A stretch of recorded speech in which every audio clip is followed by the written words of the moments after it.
Gay Phyllis Kaufman was born on February 2nd, 1943, in Philadelphia, PA, to Esther Rogers and Solomon Kaufman. She was a middle child with two sisters. Marilyn was 6.5 years older, and Arlene was 6.5 years younger. For most of her life, Gay lived with her family at 1442 McKinley Street in the northeast section of Philadelphia known as Oxford Circle. Her next door neighbor was Larry, who was about 2.5 years older than Gay. When Gay was in high school, Larry was attending Temple University and was in the Tau Epsilon Phi fraternity. On many occasions, Gay asked Larry to arrange a date for her with one of his fraternity brothers. He never did that. Guess who was one of those fraternity brothers he could have picked? You're right, it was me. In addition, there were times I was driving my old Plymouth with several other fraternity brothers, and I picked up Larry at his home on our way to the fraternity house. If I looked carefully, I might have seen my future wife through a window in her home only feet away. During my senior year in college, I also dated a girl who lived on the 1400 block of Devereux Street, which was the block behind Gay's home. I was at this girl's house many times during that year, and Gay later told me that she knew that girl and her sister. How frequently I was in Gay's orbit amazes me. Obviously, we were not yet ready to meet. But finally, the current of life delivered us onto the beach at 1800 Finance Building.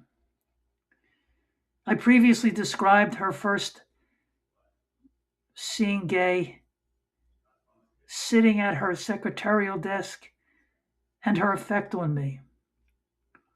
Although I was immediately attracted to her, our relationship proceeded slowly.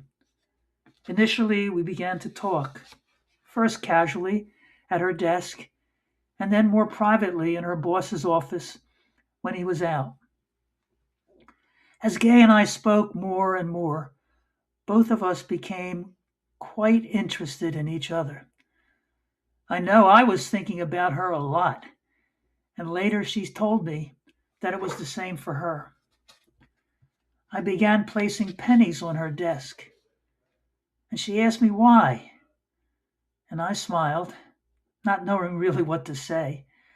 I wanted to say, because I love you, but how could I say such a thing to an engaged woman? Pennies continued daily, and then morphed into nickels and then dimes. Once we went out together to deliver a document for her boss. I tagged along because by that time I was crazy about her and was always looking for an opportunity to be with her. On the walk through Center City, we met a law school friend who had recently graduated with me. I remember introducing the beautiful Gay Phyllis as my fiancée, which really seemed authentic given her diamond ring, which of course was not mine. My friend congratulated us, and Gay smiled in acceptance without missing a beat. My friend was Bernie, and I now thank him for the opportunity of suggesting our marriage into the mind of my future bride.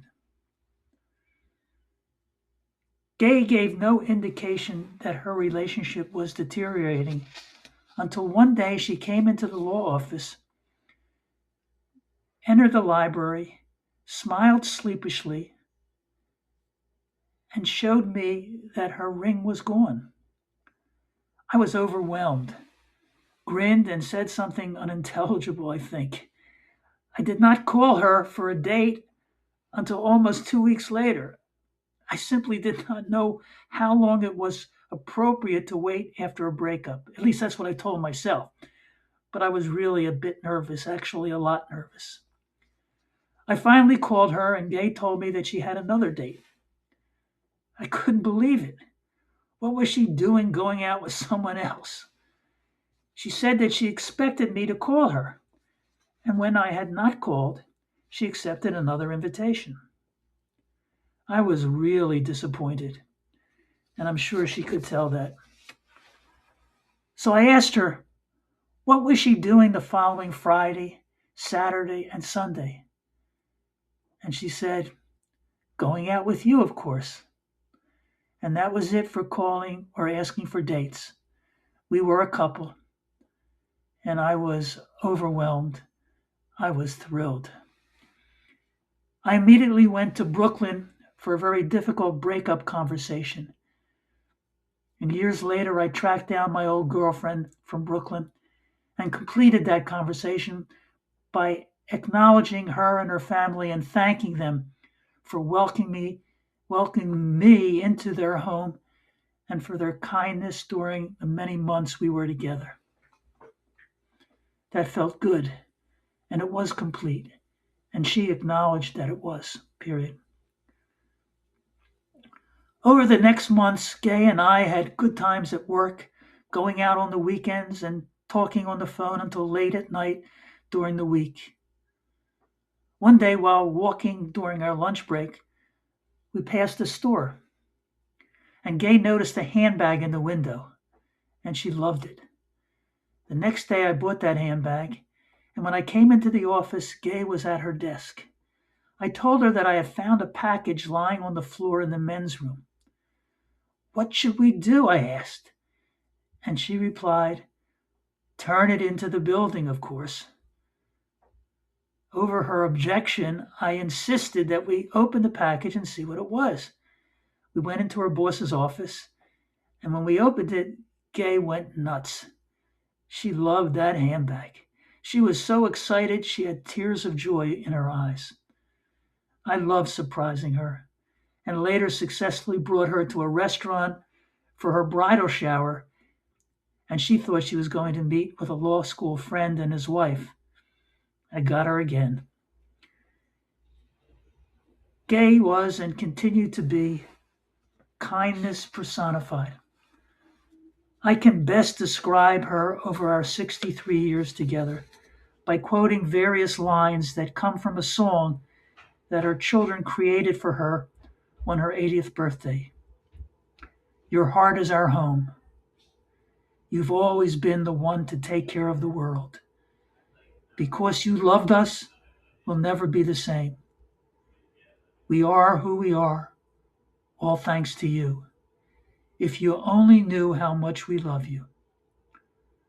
Those words reveal the essence of Gay Phyllis. She was the wind beneath my wings through our life together. She was my destiny, and I am grateful for her loving presence in my life. I know that her sons and their wives and her grandchildren were blessed by her presence in their lives. She was a powerful lady and shared that power in the gentlest of ways. The photo with her first grandson, taken more than 20 years ago, says it all. In Gay's arms, we were always safe and peaceful. A few years before she passed away, Gay told me that she wanted the words, "Be kind," on her gravestone. That was the most important lesson that I learned from Gay. Be kind. Be kind. Be kind.